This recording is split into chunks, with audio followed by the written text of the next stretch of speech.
Good evening, everyone. Thank you so much for joining us again. Connie, can you believe we're in week 4? I know, it's amazing. We've It had is so much amazing. fun. We have had so much fun, and we just thank you for joining us. We're going to give everyone a few minutes for the other group on Facebook to join us. So just grab a cup of coffee, water, whatever your favorite beverage is for the evening, and just sit back and relax. We have a lot to unpack this tonight, so we hope you all are ready. And we look forward to spending the next hour with you.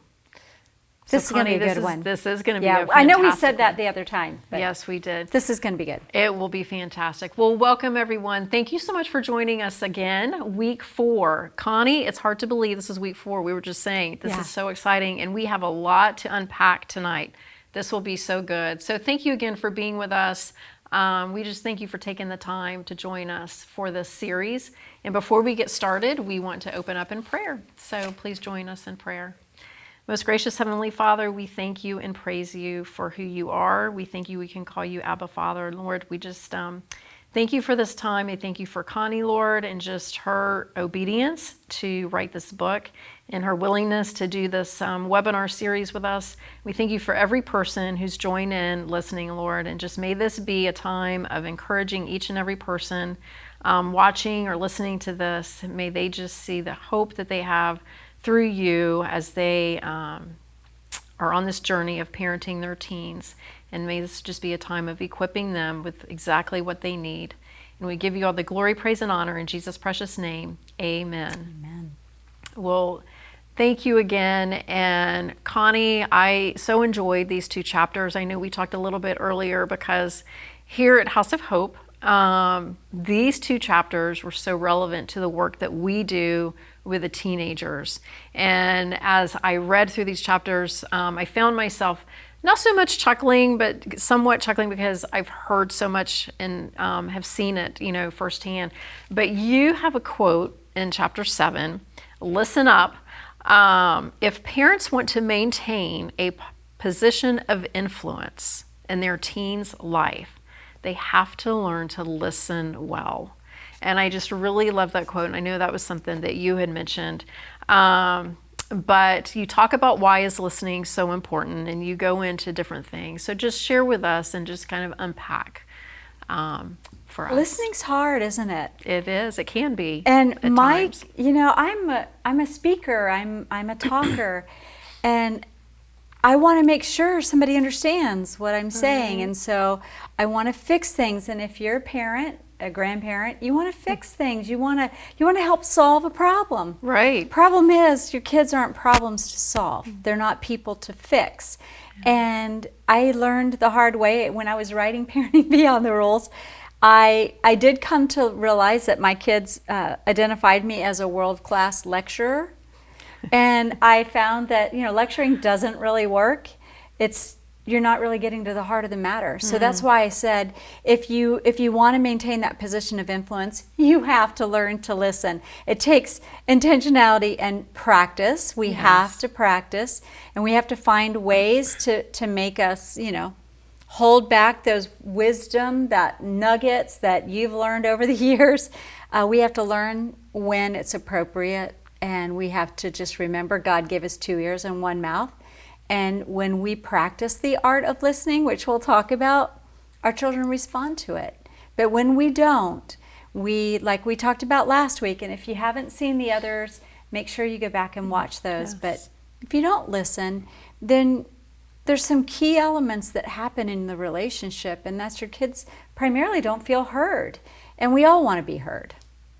Yes, we do want to be heard. And it's so important with, especially I think the teenage years. It's that, time where they're trying to navigate, okay, yes, I still, need some instruction, but I want to do it myself. And I'm wanting my parents' guidance, but they're wanting that independence. And so just talk a little bit about that as far as, some ways that parents, how they can apply that. It's funny how we think about as your kids are growing up.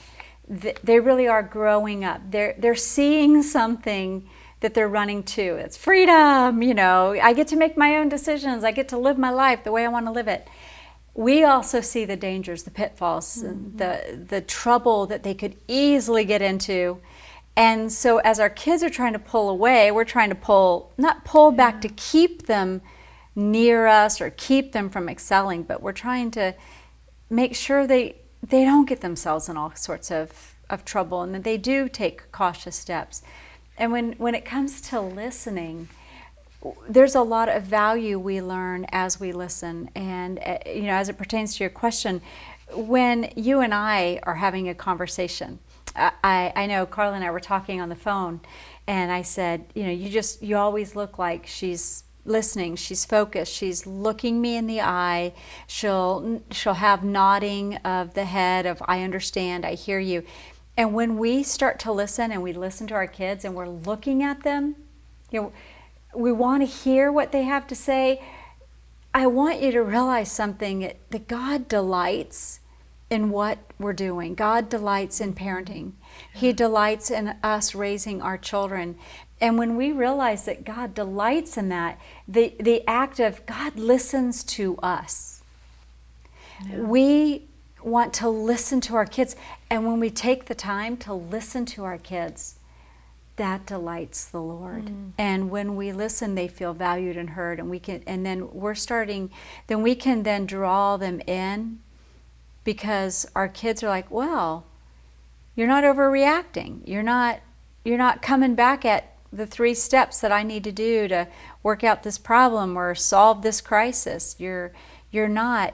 And as we realize, Carla, as the kids are growing up, they will make some mistakes, and we don't want them to. Boy, we don't want them to. Right. But they will, and that's part of the growing up process. If they're talking to us, because we have fostered this community of openness with suspending judgment. Don't judge immediately what they said. And I did that, and that's part of why I wrote about parenting beyond the rules. Listen up, because your kids are telling you something they desperately want to tell you. And at House of Hope, that's one of the number one things that you hear from these kids is, my parents don't listen to me. And that's what I hear every time I go somewhere and I'm talking about parenting and about keeping the heart of your child or getting your children to do what you ask. It starts with the parent. It really does. Yeah. So talk a little bit about the benefits of listening to your teen, the parents. And if you haven't read the book, or if you haven't ordered it, it is so valuable in the information that's in there. But you talk about the benefits of listening to your teens. So share a little bit about that. Well, some of the benefits are that your kids will talk. It's just, we think that's not, we take that for granted. But if we're willing to listen, our kids will usually talk. If they know we're going to suspend our judgment, we're going to be slow to react, slow to respond, slow to correct, slow to marginalize, but we're going to be quick to hear. Another benefit is it as a human being, which your child is a human being formed and molded and shaped into the person God has made them to be. They feel valued and they feel honored, like I matter. I know we've talked about this before, but as our kids get older, they don't pick the school, they don't pick the bedroom, the paint color. Sometimes you let them. They usually don't even get to go buy their own groceries. They're eating whatever's supplied at the school lunch, or they have very few choices. So the simple act of listening just makes them feel, as a human, as a member of your family, valued and worthy. It teaches them to become better listeners. Yeah. It takes restraint, it takes discipline, it takes intentionality to just slow your response and hear what the other person has to say. And here's an example, Carla, I was thinking about it as we were talking. When you're talking to somebody, how many times do you interrupt and you think, oh, I know what they're going to say, so I'm just going to say it now. I'm going to save us both some minutes by me just telling you, no, you can't go do that, because I know that's what you're getting ready to ask me to do. Or your child's coming to you and like, Mom, I'm just really struggling. I really don't like this teacher, whatever it is. And you jump in. The minute you jump in, they feel as if what they have to say isn't worth your time. You're too busy. You're You already know what they're going to say, and none of us, especially our children included, they don't want to feel like what they have to say isn't worthy of being heard, even if it's something that you don't want to listen to. It matters to them. Right. So that's another thing that it communicates. It earns, and we talked about this several times, and you'll see all throughout Parenting Beyond the Rules, trust.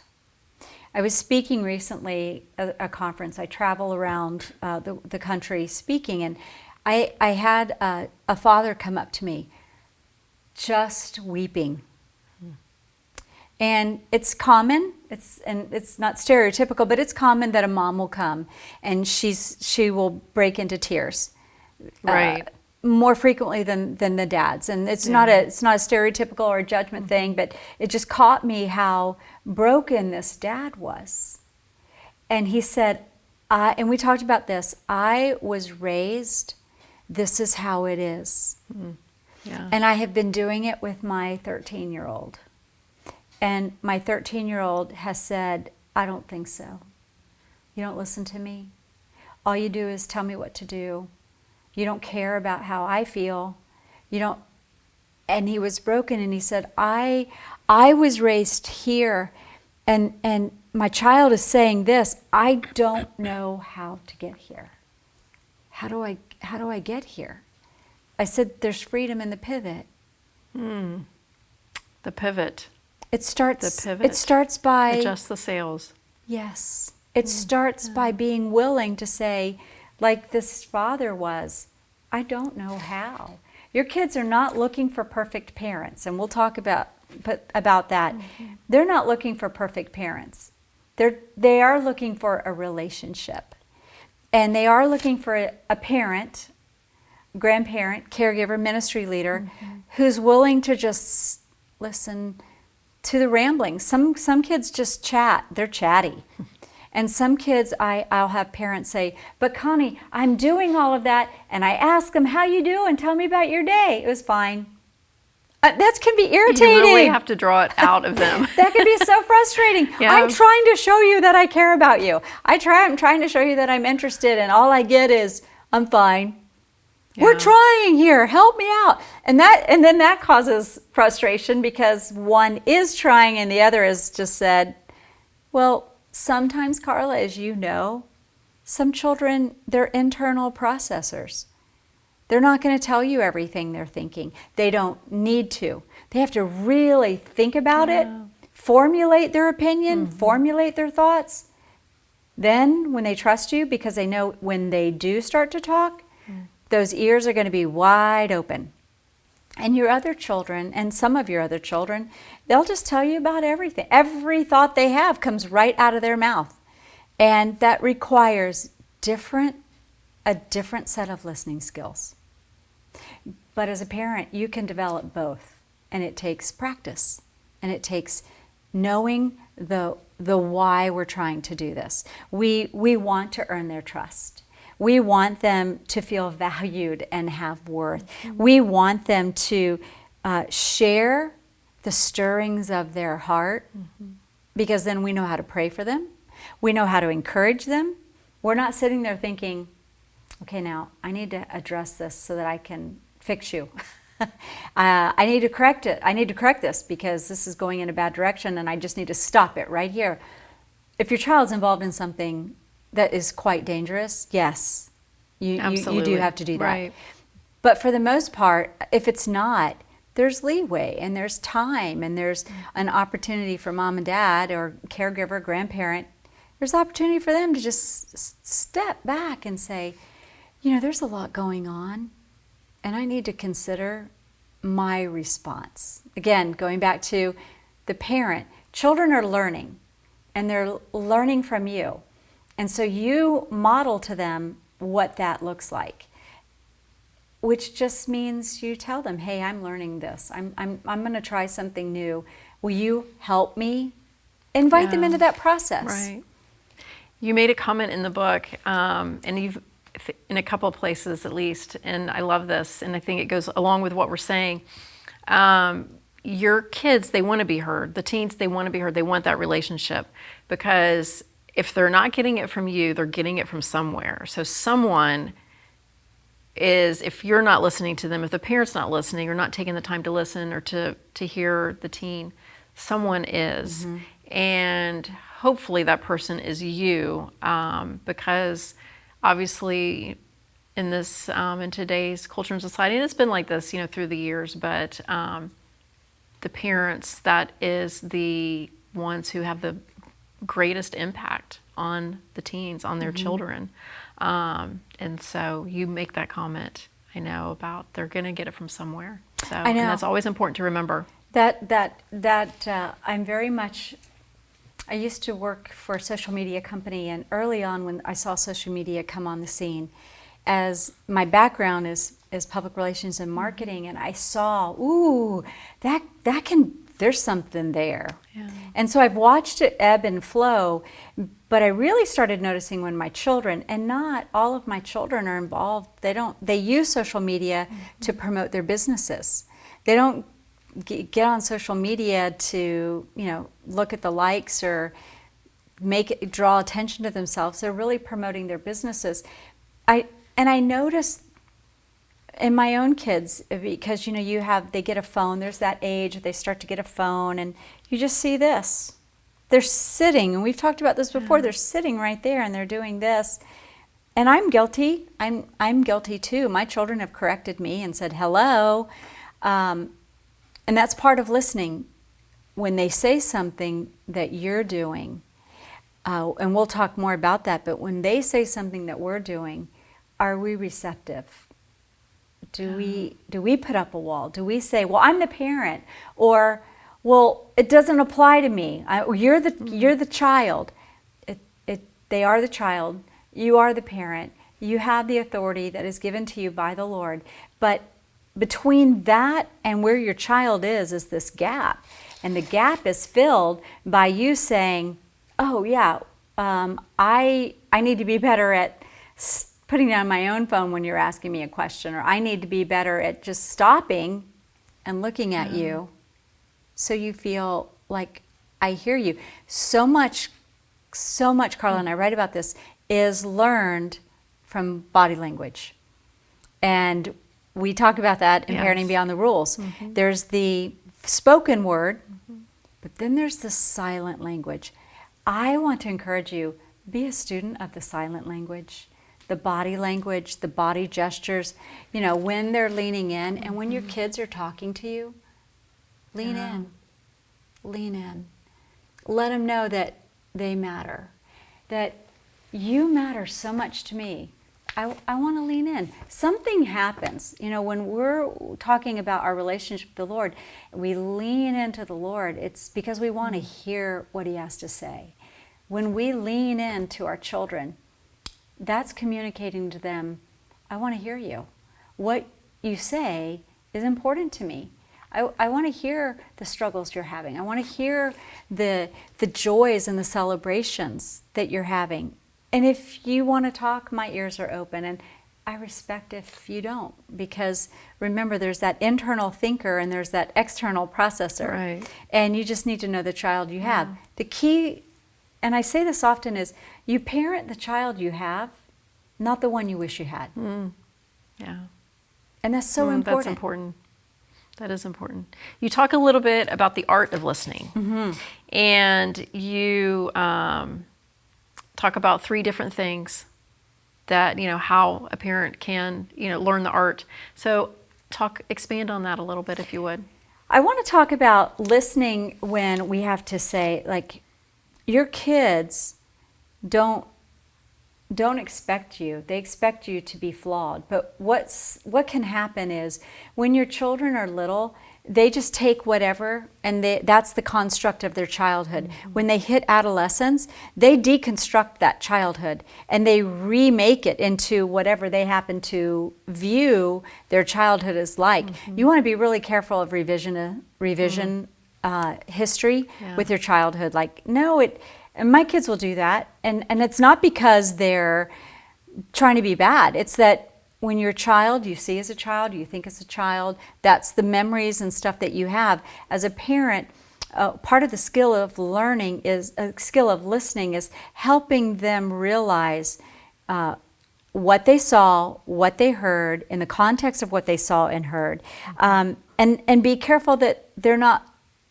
fault finding. They're not, and I don't know if that's what you're asking me to do, but as I was thinking about our day today and my conversations with some folks as I was speaking, there's a lot of adolescents right now that are in the revisionist childhood, and we want to be careful of that. And the only way you're going to know that's happening is by talking with them.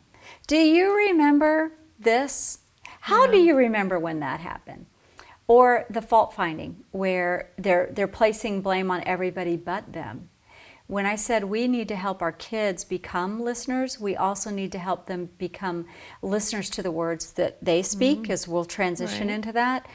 We also want to, when they do learn how to listen and we practice listening, we are actually helping them become better at building relationships, better at building friendships, better at trusting other people, not just the parent-child, but maybe the sibling, maybe the friend. And we don't immediately, well, that's the other topic we want to talk about, but we want to be open to our part. And we want to be quick to show them that we're not going to start with them and what they did wrong. Tell me what happened. I heard this and that. Start with the simple things of, so when this happened, or how are you feeling about this? Or I asked you to do something. Did you hear what I was asking you to do? Did you understand what that was? And ask for clarification. And clarification is a part of listening. In business, we do that. You know, you're working with somebody and you'll ask them, "This is what I heard you say." We do the same thing with our children. When they say something, or when you're saying something, ask your children, "What did you just hear me say?" And then they may tell you something very different, because what you say isn't always what they hear.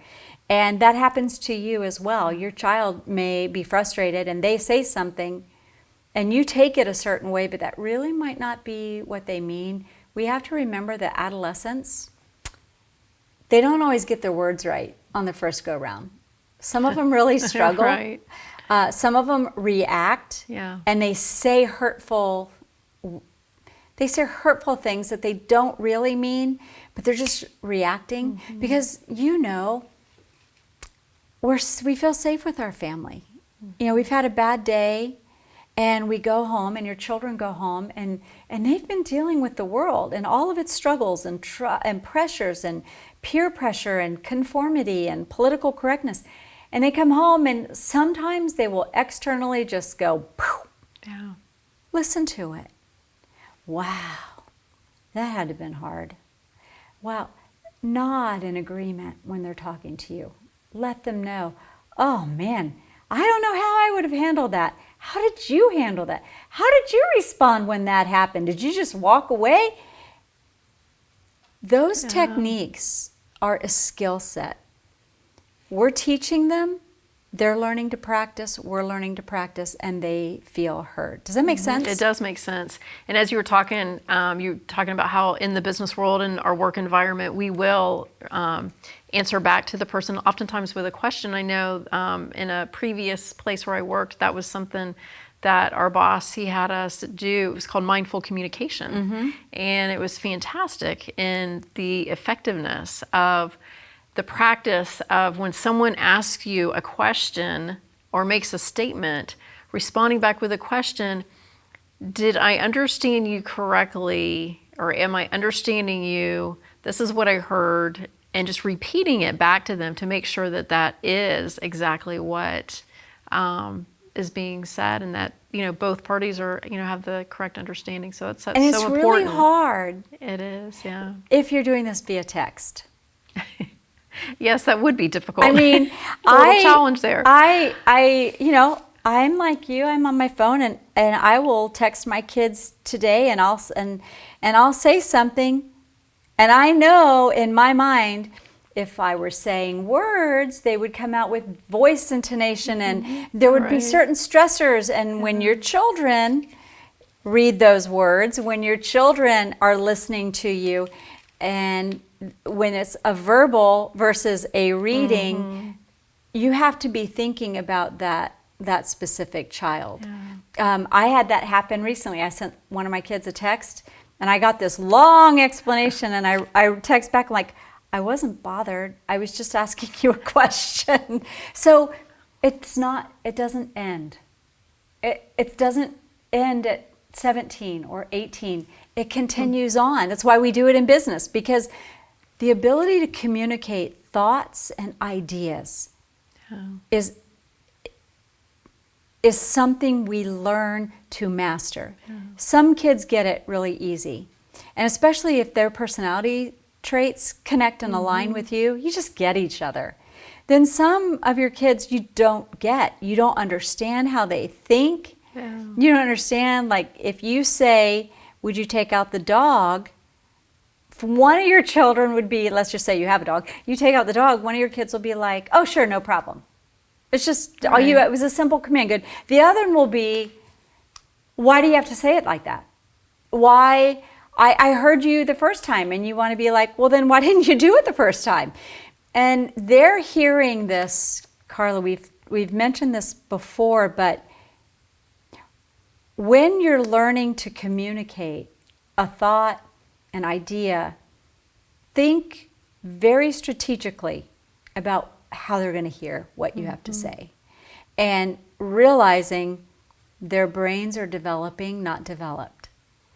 They're trying to figure out, and the day that you may say a specific thing, or they want to come and talk to you, or maybe they've been bullied, they're not sure how to share what's happened. Maybe they have been a victim of some, I don't mean of a crime, I just mean they've been hurt or wounded by a friend, and they really don't know how to process it. Their self-esteem has been crushed, there's been wounds. We want, as a parent, we want to draw them into the conversation, and the way we draw them into the conversation is literally grabbing your cup of coffee and going for a walk or going for a drive, and just let them start talking with no agenda. Not trying to manipulate the conversation, because they're pretty smart. They get it. They know, oh, that's why you asked me to go get a donut, because you wanted to find out about this and that. No, just say, hey, we haven't talked in a while. I want to hear what's going on. What's making you happy these days? What are you grateful for? What are you thankful for? What are you struggling with? And just sit. Sit in silence. Just be. And in that time of silence, the kids start to go, oh, you've slowed your pace long enough. You're not so busy. And that's kind of like the art of listening is really learning to slow down long enough and not be so busy with the cares and the busyness of life that you don't have time, that you're on this circle, and they get you every couple, they'll get your attention every few minutes or every couple of days. No, we want to make sure that our children know that we're always available. And we're going to talk about that in a little bit. I know. The hindrances to recognizing the hindrances. Before we get there, you talk about the listening to resolve conflict. Yeah. Let me ask you a question. Okay. At House of Hope, you deal with a lot of teens. The ministry's been going on for almost 36 years. Yeah. And there are similar responses year after year, whether we're in a pandemic, whether we're in good times or bad, families still struggle. It's why you're here, and that's why you've continued to be here for these families. Let me ask you, what are some of the reasons that you hear kids voice they're having conflict with their parents? Number one is, my parents don't listen to me.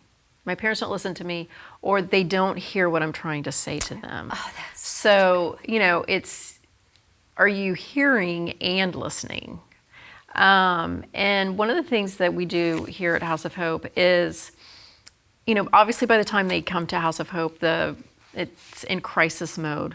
And so right off the bat, with the counseling, it's one-on-one with the teen, and it's one-on-one with the parent or parents. And in those counseling sessions, it will come up, the listening and the hearing, being heard and that sort of thing. And, oftentimes the parents may say, well, all they do is argue with me. And so at some point in time, the counselors will have the parents write down some things regarding the teen, like what is going on during those times. What is it that you feel the teen isn't hearing from you, or that sort of thing. And same with the teen, where the teen will write some things down. The counselor will write down, or the counselor will have the teen write down some things. And then they will talk separate with each one. And oftentimes the counselor may say, okay, next time, like to the parent, they may give the assignment, can you name maybe 5 things that you love about your child, like positive, the positive words, and we'll get into that. But they will also write down, like, well, what do you think you can do to improve in this area? And then eventually what they'll do is they'll bring the two of them together. And at some point at the right time, when the counselor says, okay, now it's time, and they'll come together, and they will share and they will work out, and they'll go through some exercises and that sort of thing of helping them to learn to both listen and be heard. But that is one of the number one things is they don't listen. They don't take the time to hear me. When I was writing and doing the research for Parenting Beyond the Rules, we had been working with kids for over 20 years. I mean, really just in different ministries, in our home, and throughout what we were doing. That was the number one thing. They would come to me, and I would be pretty much a stranger. Someone they saw, they knew I had a bunch of children, and they wanted to talk to somebody that would sit for a minute and say, how's that going? And the number one thing, Carla, is my parents don't listen. And then if I said, well, why don't you try? They'll take away my phone. They'll ground me. They won't let me hang around these friends. They won't believe me. That's a big one. They won't believe me. There's an honesty issue going on there. And maybe your child has just thought about what they want to do, and maybe they have told you a few lies, maybe a bunch of lies. Your children are aware of that.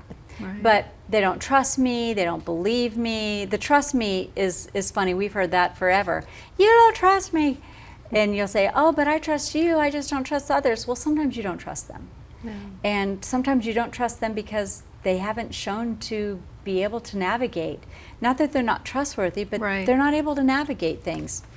And when we think about resolving conflict with our kids, and you've got these two opposing views, the parent who wants to teach and protect and train their child, at least, and definitely keep them from getting in harm's way. Right. And you have the child who's trying to assert themselves and grow up and make their own decision, and I am the king of my castle, and I should, rule over my own life. And we have a society that tells them, hey, you're an adult, and they're 12. You should be making your own decisions. Your parents shouldn't be telling you what to do. You need to tell your parents how it's going to be. So your children are getting this input from society, by and large, and it's coming in everywhere. And you're thinking, oh, we're just this little family, and we're going to sit down, we're going to talk it all out. And they're thinking, no, I've got to fight against you. I've got to grow up. You're holding me back. You're not going to hear me. And that's the whole part, Carla, where it's not about, Mom, you getting all your words out and you telling your children all the reasons why they're wrong. It's about you letting them be able to share and not reacting immediately. Just listen. Yeah. There's time to respond. Like you were saying, you let them talk and talk and talk, and at a point, then we take the next step. But if we're in a battle of who's going to win, both are going to lose. Right. Because Mom may win the short term, but the child has decided, you can make me do that on the outside, but you're not making me do it on the inside. Right. If we don't have their heart, the motivation to do what we're asking them to do, fails. And then we're just in a constant battle. You speak, they react. They speak, you react. And neither one of you is moving anywhere closer to that relationship. So we have to realize that. Some of the things I talk about, Carla, is going to your child and saying, I haven't been very good at listening. And list your reasons. I'm afraid. You've done things that maybe have made me not trust you. I don't listen because, I've been really busy, and I haven't shown and made you the priority that it needs to be. And there's some powerful words you can say. I'm sorry. I'm really sorry. And I want to work on that. Can you tell me what areas you feel I don't listen to you? Because you probably listen to a lot. More than likely you listen to 90%. There's some areas pockets, maybe they're hot button issues for a parent. Maybe they're triggers necessarily for a parent. Right. And so the minute that topic's up, mom and dad, intervene, boom, and the child knows, well, I can't go there. And if they can't go to you, just look at who they're talking to online. There's people out there that just really want to listen to your kids for the time being. We want to have them want to tell us the stirrings, the struggles, the secrets, the things that make them feel safe, secure, protected. And there's a difference. And that they know that we will not only defend and protect them, but we're going to hear why they're afraid in the first place. Does that make sense? It totally makes sense. Absolutely makes sense. And it does start with the parents. It does. It really does start with the parents. And I hate to say totally. that because you could pretty much ask any of my children and they'll be able to rattle off exactly, what my steps were when I was going to be available to listen. But I tried. Yeah. And that goes back to, they're not expecting you to get it all right.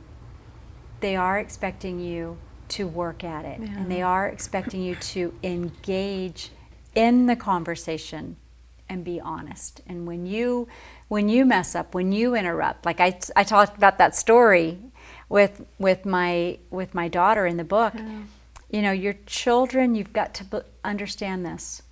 Your children, by the time they hit adolescence, they already know what you think, feel, and believe. They pretty much know the answer to what they're going to ask before they ask it. Do they still feel safe to ask? Or do they know you're immediately going to say, no, I already told you, we've decided this is just not going to happen. No, don't ask me ever again. Yeah. Let them know, we're not going to do this, not now. Maybe let's revisit this. As you grow and mature, then come back and let's talk about this again. Tell me why. Why is this so important to you? And then, and I think we talked about this, and then ask them to go pray. Will you go pray about this? Because I want to hear from the Lord, and I want to raise you the best that I can, as imperfect as I may be. Will you go pray that if this is something the Lord wants for you, that He's going to move my heart. He's going to change Dad and I's heart. And two things happen, Carla. Their faith grows. They realize, you mean I can go to God and pray? Yeah, Right. you can. And you mean God could actually change your heart, Mom and Dad? Yes, He can. And make sure that you are actually asking the Lord. And if you feel that stirring, you go to that child and say, you know what, I have been praying about it. And either I still don't think that's a good idea. Please trust me. Or I don't think right now is the time. Will you wait with me? Will you keep praying over this? Or, we thought about it and we absolutely, let's try it. Let's see how it goes. They feel heard. They feel valued. They feel seen. They feel that they have power to go to an active living God, which is ultimately what we want them to do as adults, right? Right. I love that. Thank you for sharing that, because that is so important. There is definitely power in prayer. And just, being that example as the parent, to tell the child, tell your teen, hey, pray about this. And we'll be praying too, that is so important. And that's one of the, so much of the core of the program here. It's prayer, all the time. So thank you for sharing that, Connie. Let's talk a little bit about the hindrances to listening. I know you touched upon that a little bit. Expand on that a little bit more, if you would. Well, busyness is a hindrance. And reacting quickly, reacting negatively, immediately pointing out what's wrong is a hindrance. But it also is a hindrance because you're not helping them, your child. And I know you have some specific things there, but you're not helping your children when you're not willing to actively become a better listener. You're actually hindering them from developing that skill and that art of listening. And there were a couple things I wrote down in here. But when you don't listen, you're basically invalidating them as a thinking, problem-solving kind of person, which is really where we want them to become. Right. When we don't listen to our children and the hindrances of not wanting them to fail, not wanting them to make poor decisions, wanting to control them. Another hindrance that we have by not listening is that it can make them mad and mad at us. We don't want to be governed by fear, but there's no reason to stir that up just because we want to have the last say, or we want to say that idea or that suggestion isn't warranted. It also, a hindrance is when we don't care. And sometimes we don't really care. And we love them, but sometimes we're busy by the cares of life. We love our children, and that's a hard thing to say. And we probably wouldn't say, I don't care. But if we're not fully present and fully engaged, they don't feel like that we care about them. And that's an important aspect for us to always consider. Trying to think of our time.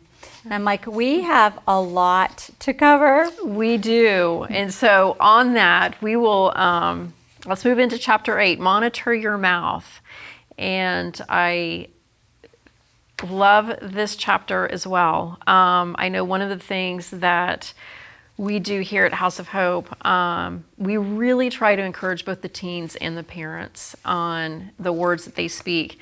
And I know we were talking earlier, and Sarah has a book that she wrote several years ago, Let's Weigh Our Words. And this is available online, nationalhousehope.org, under resources. It's a great book.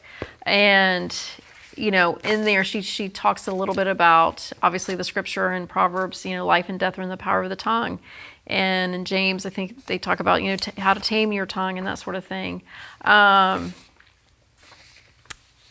you talk about, our words can do one of two things. You can either build up your teen with confidence, or they can cause hurt and separation. So talk a little bit about that. In listening, that's kind of like there's a marriage there. These are, honestly, I love the chapters in the book, but listening and monitoring your mouth, those are like the crux. They're like the meat in between that makes or breaks everything else. Right. The listening, the speaking. I love Sarah's book. Our words can cut to the core. They can be so powerful that when your child attempts to do something, before they even try, they'll stop. Because you've told them they can't. They're not good enough. They will fail. They're not smart enough. They're not skilled enough. They're not whatever it is. That is writing on their heart, Carla, and our kids don't forget that. That is why we have to monitor our mouth so much. And your second part with I was just kind of looking at this and I thought, meaningful conversations usually start with unimportant questions. So if you want to get your kids talking to you, ask them unimportant questions. And when we think about monitoring our mouth in this context, when there's hurt, there's separation from the relationship. And it's hard to get that back. Kind of comes back under trust. Again, can I trust you with my, can I trust you? Am I safe? also words are life-giving, where one time we can say something to our children and we cut them to the core and they think they're not smart enough they're not athletic enough, they're not gifted enough to try or reach or even dream. And I think we've talked about this before, but our children are born, they're expansionists. Everything, the world is, what if? Right. What's next? What's possible? And then as they go through life, school, friends, correction, teaching, training. See, Deuteronomy 6 talks about teach and training your children in the way they should go. That's not about putting your children in a box. It's teaching them the way they should go.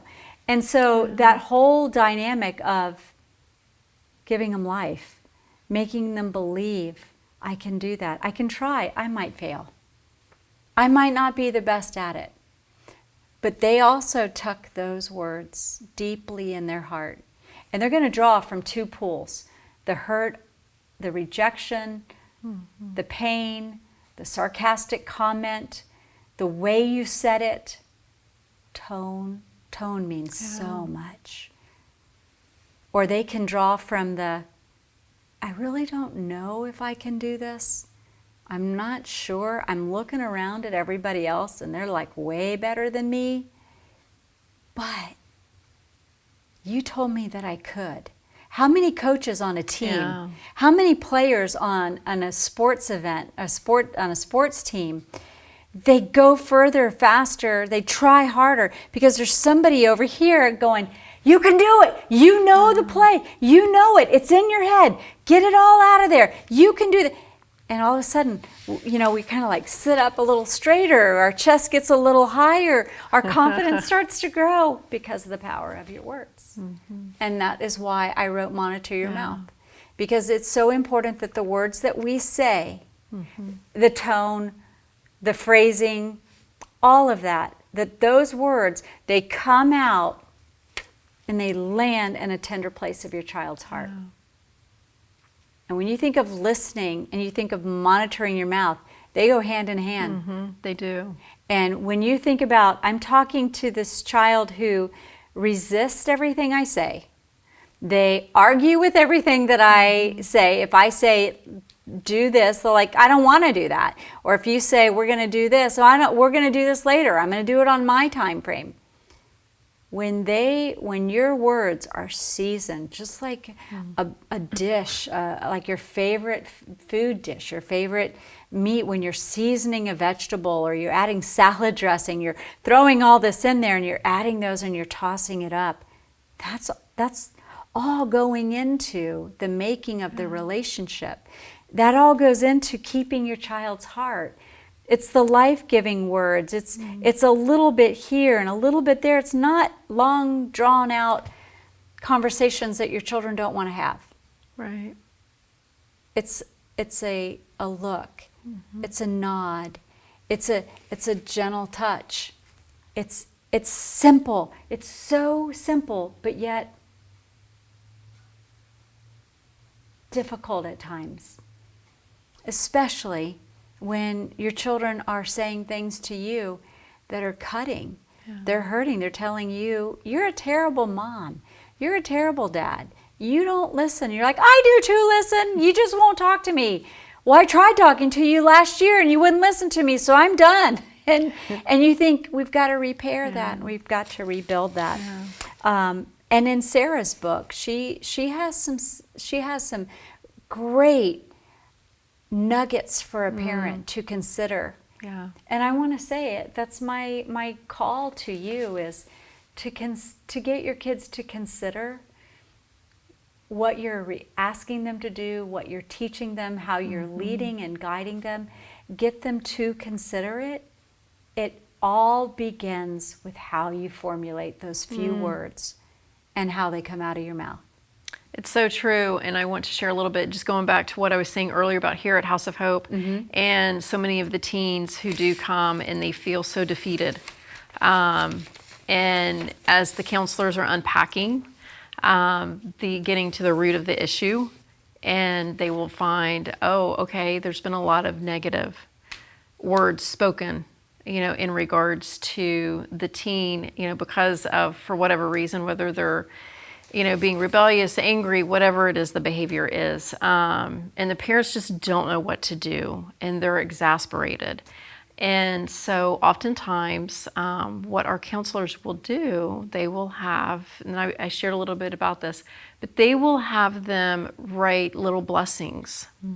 And I know Sarah, in one of the chapters about, how I think it's in Deuteronomy in the Old Testament where, so many of our forefathers, they would speak blessings. You had Abraham, and they would speak blessings over their children and pray over the children, and the importance of that. And we teach that to the parents here who are going through. And so we will have the parents do an exercise where they may have to write down some things, about their child, and then it would be maybe shared with that teen in a private session if they're not doing it together yet. And then eventually the same thing, the teen will have to write down, a list of 3 to 5 things that they really love about their, parent, and eventually come together. And so it will help them. And oftentimes it's so amazing because we will see, like, the teen will be like, to just go, my mom said that, or my dad said that, like, oh, about me? Wow.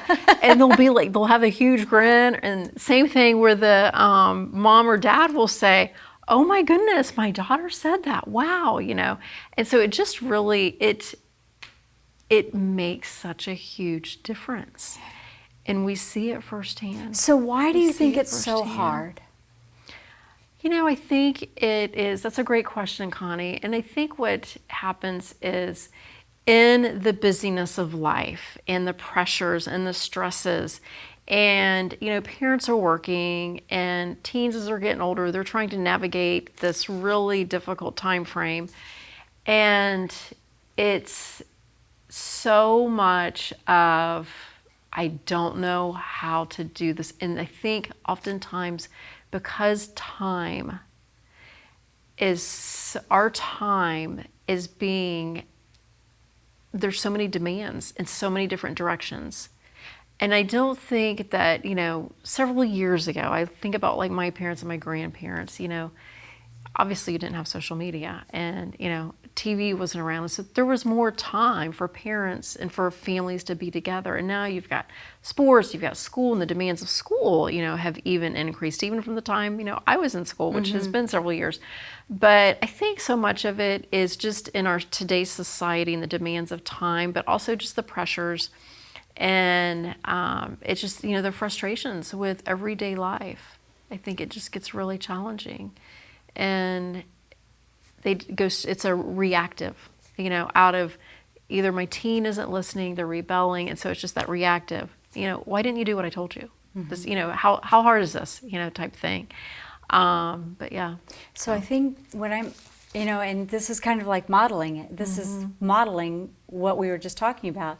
So really, Carla, what I was hearing you say is parents need to stop, and they need to think about, are my words helpful? Yeah. Are they harsh? Or are they hurtful? Right.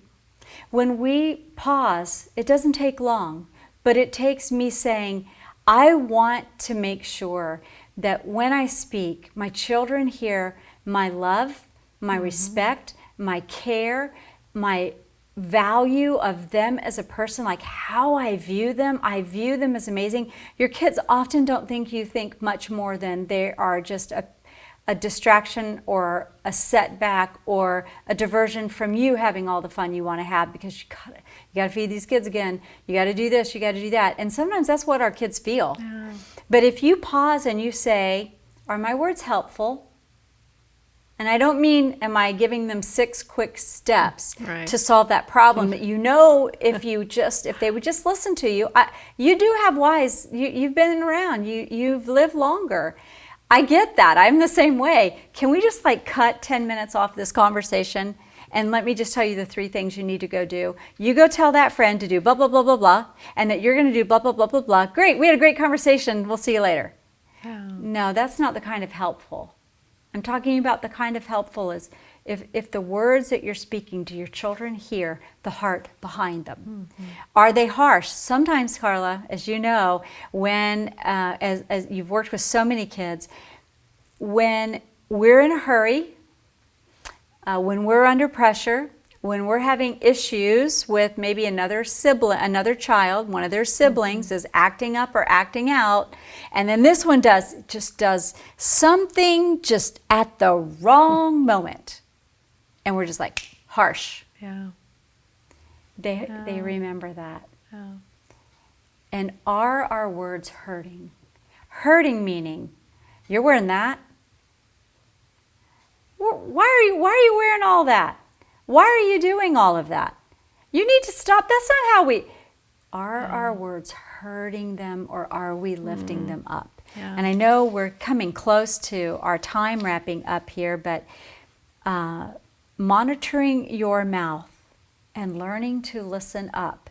Those two, when you get Parenting Beyond the Rules, and I interviewed some ladies on my podcast, and she was a doctor of psychology, and she was raised in a home where her mother was always right, and she was constantly trying to get her approval. Even how she loaded the dishes was corrected. But she wanted to learn how to do that. So her mom would say, well done, that's so good. Thank you for being mom's helper. Thank you for doing this for me. But if the glass wasn't put in the dishwasher at just the right place, that's not how you load a dishwasher. We don't do it that way. Come, get out of the way. Let me do it. And the kid's like, that's a great idea. You do it. That's not the goal.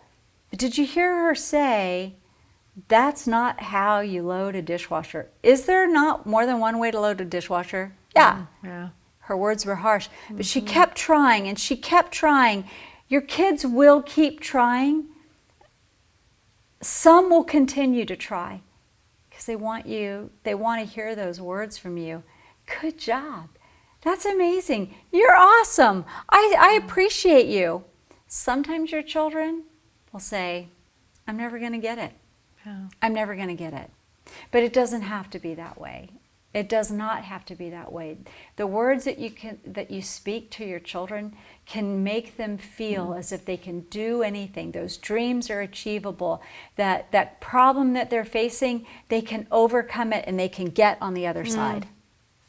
Yes, and I love what you said earlier. You were sharing about the man that came up to you at the conference, and he said, I don't know how to do it different. Yeah. And I just want to encourage each and every one of you. Isaiah 41:10. I know you shared this as one of your favorite verses. Fear not, for I am with you. Fear not, for I am your God. I will strengthen you. I will help you. I will uphold you with my righteous right hand. And I know we talked a little bit earlier, and that's a promise from God. And so, as parents, as challenging as it is, you're in that moment of like, I don't know how to do this different. You know what? Go to God. He will help you, and He will be right there. So just be encouraged. We want to, there is hope. And I know, Connie, we're going to wrap it up here.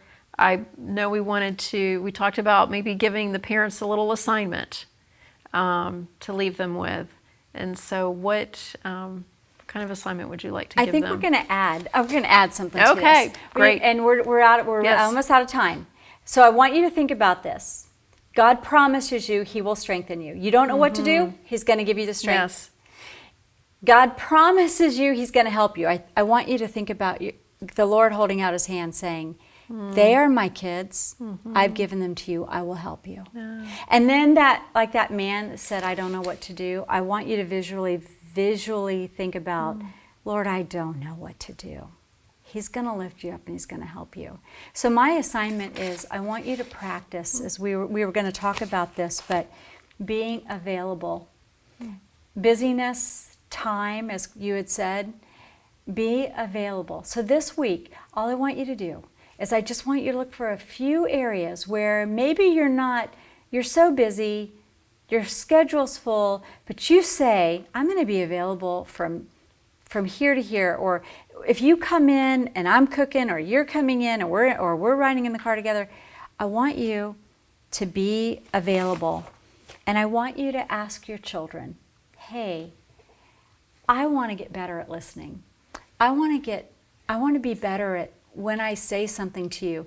It builds you up. It lifts you up. Yeah. It's good. It's good for your soul. It's good for your heart. It makes you know how much I love you. So my challenge is ask your children, hey, are there some areas that I could do better at listening? Now, you got to be careful with this. And Carl and I were saying, we don't want to ask our kids to rate us, because if you're not in a good place with your children on that day, you're like a 1. And if you're in a good place with your children, you may be at a 10. And they may be like, oh, you're perfect, Mom. You always listen. I want you to ask them how you can become a better listener. Maybe it's not talk so much. Maybe it's not react. Don't go, don't react. Maybe it's sit and pray with your child. Maybe it's something simple of saying, you know what, I know you'll figure it out. Let me know if you want my advice. Ask them if they want your advice. And the second thing I want you to do, our last one, is look for ways that you can plant a positive message, of Bible verse, a blessing, where a Post-it note on the mirror in the bathroom, in the car seat, wherever it is. I'm challenging you to look for ways you can catch your kids being kind, doing the right thing, being the child that God's created them to be, and tell them. Yeah. I love it. Okay. So you have a homework assignment. Thank you again for joining us. Thank you, Connie, for being for sharing that. That is some good meat. So we only put like 40 pages in there. So apparently we didn't get it all in, but we tried. We did. And if you haven't ordered the book, just want to encourage you to get it, because it is valuable information. Thank you again for joining us tonight. We look forward to seeing you next week, next Tuesday at 7 o'clock. Have a wonderful evening. God bless.